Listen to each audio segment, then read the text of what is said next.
اعوذ باللہ من الشیطان الرجیم بسم اللہ الرحمن الرحیم۔ غیلان بن جریر نے بیان کیا، انہوں نے مطارف بن عبداللہ سے انہوں نے کہا کہ میں نے اور عمران بن حسین رضی اللہ تعالیٰ عنہ نے علی بن ابی طالب رضی اللہ تعالیٰ عنہ کی ابتدا میں نماز پڑھی۔ آپ نے جب سجدہ کیا، سجدے سے سر اٹھایا، 2 رکعتوں کے بعد کھڑے ہوئے تو ہر مرتبہ تکبیر کہی۔ جب آپ نے سلام پھیر دیا تو عمران بن حسین نے میرا ہاتھ پکڑ کر کہا کہ انہوں نے واقعی ہمیں حضرت محمد صلی اللہ علیہ وآلہ وسلم کی طرح نماز پڑھائی ہے، یا یہ کہا کہ مجھے انہوں نے حضرت محمد صلی اللہ علیہ وآلہ وسلم کی نماز یاد دلا دی۔ صحیح بخاری حدیث نمبر 826۔ امام مالک رحمۃ اللہ علیہ نے عبد الرحمن بن قاسم کے واسطے سے بیان کیا،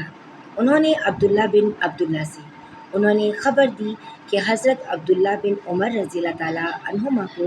وہ ہمیشہ دیکھتے کہ آپ نماز میں 4 زانوں بیٹھتے ہیں۔ میں بھی نوعمر تھا، میں نے بھی اسی طرح کرنا شروع کر دیا، لیکن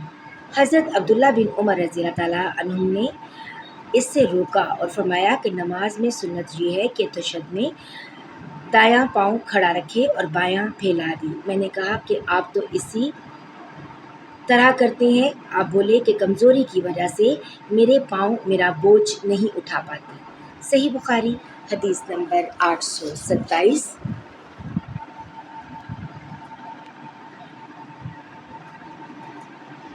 محمد بن عمرو بن عطا نے بیان کیا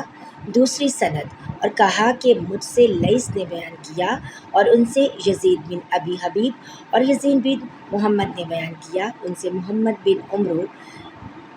بن حلحلہ نے بیان کیا، ان سے محمد بن عمرو بن عطا نے بیان کیا کہ وہ نبی کریم صلی اللہ علیہ وآلہ وسلم کے چند اصحاب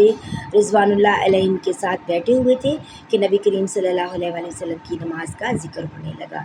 تو ابو حمید ساعدی رضی اللہ تعالیٰ عنہ نے کہا کہ مجھے نبی کریم صلی اللہ علیہ وآلہ وسلم کی نماز تم سب سے زیادہ یاد ہے۔ میں نے آپ کو دیکھا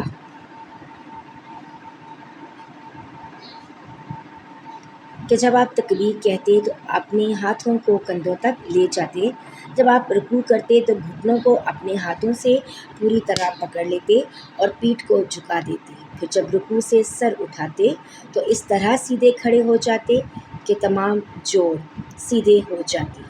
جب آپ سجدہ کرتے تو آپ اپنے ہاتھوں کو زمین پر اس طرح رکھتے کہ نہ بالکل پھیلے ہوئے ہوتے اور نہ سمٹے ہوئے، پاؤں کی انگلیوں کے منہ قبلہ کی طرف رکھتے۔ جب آپ صلی اللہ علیہ وآلہ وسلم 2 رکعتوں کے بعد بیٹھتے تو بائیں پاؤں پر بیٹھتے اور دایاں پاؤں کھڑا رکھتے، اور جب آخری رکعت میں بیٹھتے تو بائیں پاؤں کو آگے کر لیتے اور دائیں کو کھڑا کر دیتے، پھر مقعد پر بیٹھتے۔ لیث نے یزید بن ابی حبیب سے اور یزید بن محمد بن حلحلہ سے سنا، اور محمد بن حلحلہ نے ابن عطا سے اور ابو صالح نے لیث سے۔ کل فقار مکائل نقل کیا ہے اور ابن المالک نے یحییٰ بن ایوب سے بیان کیا، انہوں نے کہا کہ مجھ سے یزید بن ابی حبیب نے بیان کیا کہ محمد بن عمرو بن حلحلہ نے ان سے حدیث میں کل فقار بیان کیا۔ صحیح بخاری حدیث نمبر 828۔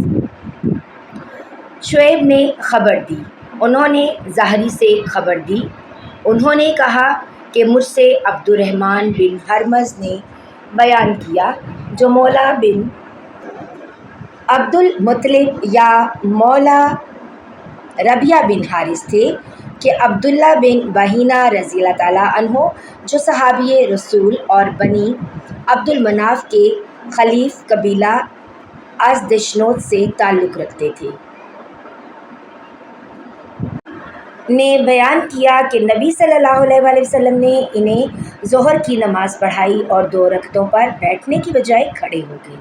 چنانچہ سارے لوگ بھی ان کے ساتھ کھڑے ہو گئے۔ جب نماز ختم ہونے والی تھی اور لوگ آپ کے سلام پھیرنے کا انتظار کر رہے تھے تو آپ نے اللہ اکبر کہا اور سلام پھیرنے سے پہلے 2 سجدے کیے، پھر سلام پھیرا۔ صحیح بخاری حدیث نمبر 829۔